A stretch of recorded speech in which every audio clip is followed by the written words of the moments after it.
Hi guys, എല്ലാവർക്കും ഗായത്രീസ് വീട്ടിലേക്ക് നമസ്കാരം. ഞാൻ ഇന്നോട് ഉണ്ടാക്കാൻ പോണത് മത്തങ്ങ പായസമാണ്. അപ്പോൾ നമ്മൾ പാനൊക്കെ അടുപ്പി വെച്ച് നെയ്യ് ഒഴിച്ചിട്ടുണ്ട്. നെയ്യ് ചൂടായി തുടങ്ങി, നെയ്യെല്ലാം നല്ല മെൽറ്റായി വന്നിട്ടുണ്ട്. അതിലേക്ക് അണ്ടിപ്പരിപ്പ് മുന്തിരിങ്ങയിട്ട് നമുക്ക് ആദ്യമേ വറുത്ത് കോരി മാറ്റി വയ്ക്കാം. നന്നായിട്ടൊന്ന് ഇളക്കി കൊടുത്ത് മുന്തിരിങ്ങയൊക്കെ ഒന്ന് വറുത്ത് വരുമ്പോഴത്തേക്കും കോരി മാറ്റിയിട്ടുണ്ട്. ഇനി ഈ നെയ്യിലേക്ക് നമ്മൾ കുക്കറിലിട്ട് വേവിച്ച് വെച്ച മത്തങ്ങ ഇട്ട് കൊടുത്തിട്ടുണ്ട്. ഈ മത്തങ്ങ നന്നായിട്ട് നമ്മൾ ആ കരണ്ടി വെച്ച് തന്നെ ഒന്ന് ഉടച്ച് എടുക്കാം. നന്നായിട്ട് വെന്തിരിക്കുന്ന മത്തങ്ങ, അതുകൊണ്ട് നന്നായിട്ട് മിക്സിയിലിട്ടൊന്നും അരയ്ക്കേണ്ട ആവശ്യമില്ല. ആ കരണ്ടി വെച്ച് ഉടയ്ക്കുമ്പോൾ തന്നെ നന്നായിട്ടിത് ഉടഞ്ഞു വരും. അപ്പം നെയ്യ് കിടന്ന് നന്നായിട്ട് ഇതൊന്ന് വഴന്ന് വന്നിട്ടുണ്ട്.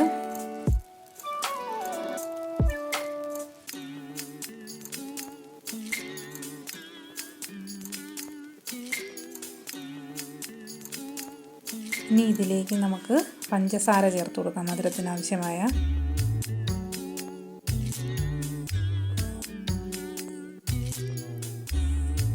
ഈ പഞ്ചസാരയും മത്തങ്ങയും എല്ലാം നന്നായിട്ടൊന്ന് ഇളക്കി യോജിപ്പിച്ച് ഈ പഞ്ചസാരയിലൊക്കെ കിടന്ന് മത്തങ്ങ നന്നായിട്ടൊന്ന് വഴന്ന് വരേണ്ടതായിട്ടുണ്ട്.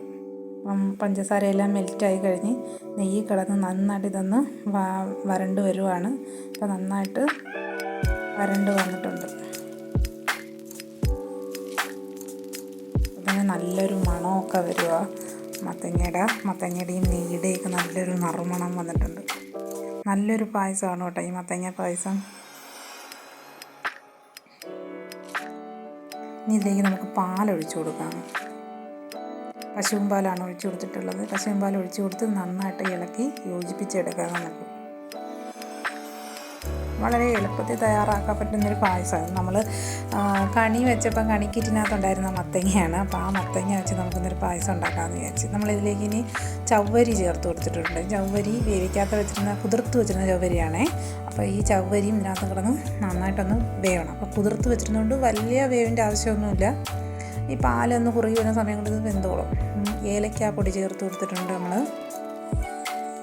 ഇതും നന്നായിട്ടൊന്ന് ഇളക്കി യോജിപ്പിക്കണം നമ്മൾ. നല്ല മണമാണ്. നെയ്യുടെയും മത്തങ്ങയുടെയും ഏലക്കായൊക്കെ ചേർന്ന് വരുന്ന നല്ലൊരു മണമാണ്. വെക്കുമ്പോൾ തന്നെ നമുക്ക് കൊതി വരും ഇത് കുടിക്കാനായിട്ട്. അപ്പോൾ ഇതെല്ലാം നല്ല വെന്ത് കുറുകി വരുന്നൊരു പരുവായിട്ടുണ്ട്.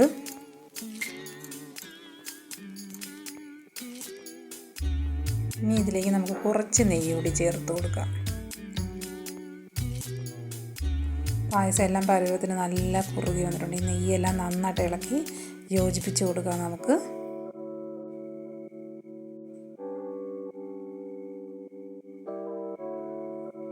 നന്നായിട്ട് കുറുകി വരുന്നുണ്ട് കേട്ടോ പായസം.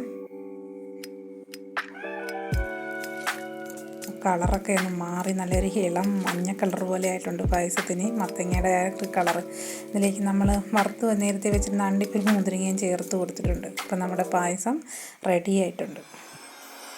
എല്ലാവരും ഉണ്ടാക്കി നോക്കണം. ഇഷ്ടപ്പെട്ടെങ്കിൽ ലൈക്ക് ചെയ്യണം.